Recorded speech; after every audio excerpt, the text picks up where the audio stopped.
Hello guys, আমি আমার মায়ের চ্যানেলে এসেছি। হ্যাঁ, আমি আমি আমার প্রথম জীবনের বিবাহিত জীবনের প্রথম কাহিনী আপনাদের শোনাতে চাই। খুবই ভালো কাটছিল, প্রথম প্রথম খুবই ভালো কাটছিল। তারপরে মাস দুই যাওয়ার পরে শাশুড়ি, হ্যাঁ, বউ ভাতের রাত্রি থেকে আমার শাশুড়ি হলো আমার সঙ্গে বাজে ব্যবহার করছে। প্রথম দিন থেকে আমি ছিলাম ইম্যাচুয়েট। আমার ঠিক বয়সেই বিয়ে হয়েছে, কিন্তু আমার মধ্যে ম্যাচুরিটি কম ছিল। আমার মধ্যে সেই মানে ছেলে মানুষই ভাব বেশি, যে একটা বিয়ে করে যে একটা গাম্ভীর্য থাকে, সেই গাম্ভীর্য ভাবটা আমার মধ্যে ছিল না। যে আমি বিয়ে করেছি, ওখানে গেলে যে একটুখানি চুপচাপ থাকতে হয়, মানে হাসি ঠাট্টা বেশি করতে নেই। হ্যাঁ, এইসব আমার মধ্যে তেমন একটা ছিল না। সবসময় একটা হাসি হাসি ভাব, সবসময় হাসছি, বেশি কথা বলছি, গল্প করছি। মানে বাচ্চা যেমন জোরে জোরে হাঁটে, দৌড়ায়, সেরকম আমার মধ্যে একটা মানে ইম্যাচিওর ব্যাপার ছিল। যে বিয়ে হয়েছে, যে সিরিয়াসনেসভাবে লোকের বাড়িতে গেছি, যে চুপচাপ থাকবো ঠিকভাবে, মানে চলবো, যাতায়াত করবো, না, সেসব কিছুই করিনি। ফলে শ্বশুরবাড়ির লোকেরা সেভাবে মেনে নিতে পারিনি। ফলে প্রতি পদক্ষেপে, প্রতি পদেই অপমানিত হতে হয়েছে, প্রতি পদে পদে মানে কথা শুনতে হয়েছে। বর যে সেটা সাপোর্ট করবে, সেটা মানে বর যে আমার পক্ষ হয়ে সাপোর্ট করবে, সেসব কিছু সাপোর্ট করেনি। সেটা সাপোর্ট করেনি।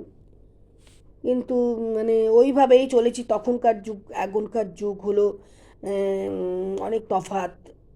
আমরা তাও কথা বলছি, তাও 20 বছর আগেকার কথা বলছি। আগেকার কথা তখন অত মানে যে হলো এরকম বেশ বছর চলছে, 2-3 বছর ধরেই চলছে ঝগড়াঝাঁটি, বড় বরের ওই অবহেলা, সবই চলছিল। যে অনেকে করে না, বিয়ের পরে 1 বছর হয়ে গেছে তবু বর পাল্টায়নি, এরকম অশুভতামি এবং এরকম অপমানিত চলছে। সেই বরকে ছেড়ে দিয়ে হলো ডিভোর্স দিয়ে চলে। আমি সেটা করিনি। আমি সেই বরকেই মানে আঁকড়ে ধরেছিলাম যে না, হয়তো ঠিক হয়ে যাবে। ঠিক হয়ে যাবে, আস্তে আস্তে ঠিক হয়ে যাবে। হয়েছে, সে অনেক পরেই হয়েছে, অনেক পরেই তেমন হয়নি হয়েছে। এখনো।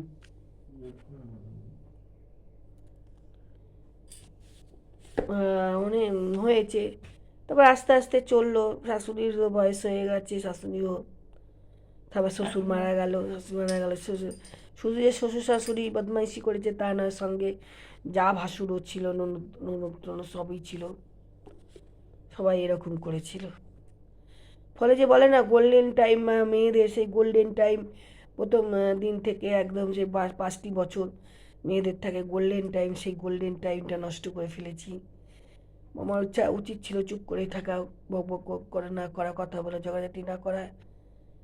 সেই গোল্ডেন টাইমটা নষ্ট হয়ে গেছে। ফিরে দেখি এখন যে কী পেলাম, সারা জীবন শুধু ঝগড়া ঝগড়া ঝগড়া, মারামারি, ঝগড়াঝাটি, এসবই পেলাম। জীবনে কয়েকটা বছর হারিয়ে ফেলেছি,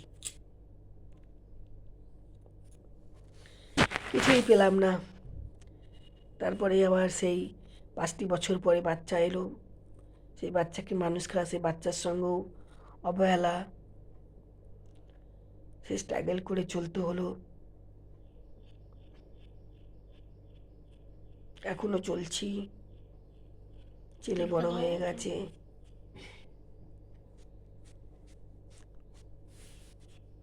সে শাশুড়িও এখন শাশুড়িও এখন সেই বিছানাসজ্জা বলবো না, আগেকার দিনের মানুষ হাঁটাচলা করছে, সমস্ত কিছু করছে, সবাই আলাদা, যে যার মতন আলাদা।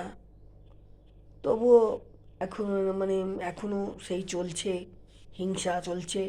নিচে যদি একটু গাছ লাগাই, টেনে ছিঁড়ে তুলে দেয়। আমি এদিকে যেতে পারবো না, এদিকে যেতে পারবো না, ছাদে যেতে পারবো না, এরকম অবস্থা আমার। হিংসা তার মধ্যেও চলছে। তোমার ভাবি ঘরের স্বামী কিছু বলে না? স্বামী এখনও ওদের পক্ষেই কথা বলছে। তাও আমি ভাবি যে সবই পড়ে থাকবে, সবই পড়ে থাকবে, জীবনের শেষ দিনটা পর্যন্ত সব কিছু কেউ নিয়ে যায়। তাই জন্য আর একই বাড়ির মধ্যে থেকে ঝগড়াঝাটি মারামারি এসব না করে চুপ করে থাকাই আমি ভালো মনে করি।